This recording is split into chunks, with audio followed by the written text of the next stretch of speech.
Welcome to the Slop Farm. Enjoy the video.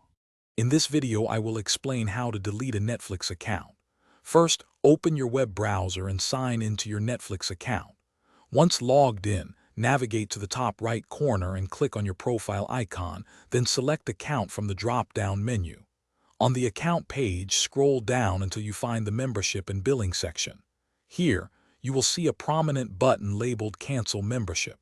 Click this to begin the process. 1257. After clicking Cancel Membership, Netflix will guide you through a few confirmation steps.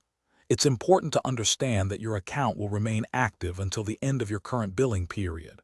For example, if your billing cycle ends on the 15th of the month, you can still enjoy Netflix until that date. Netflix also retains your viewing history and recommendations for 10 months, allowing for easy reactivation if you change your mind.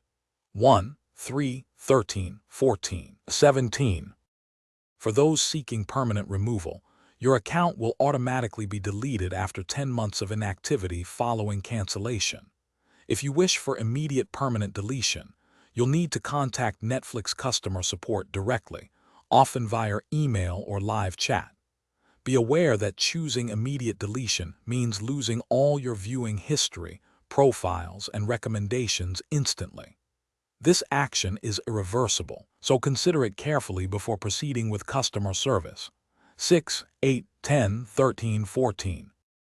Should you decide to rejoin Netflix within that 10-month window, reactivating your account is straightforward. Simply sign back in, and your previous profiles, viewing history, and preferences will still be there. However, if more than 10 months have passed since your cancellation, your account will have been permanently deleted. In this scenario, you will need to create an entirely new Netflix account from scratch to resume streaming. 9, 16, 18, 20. Thanks for watching. Consider subscribing if we helped you today.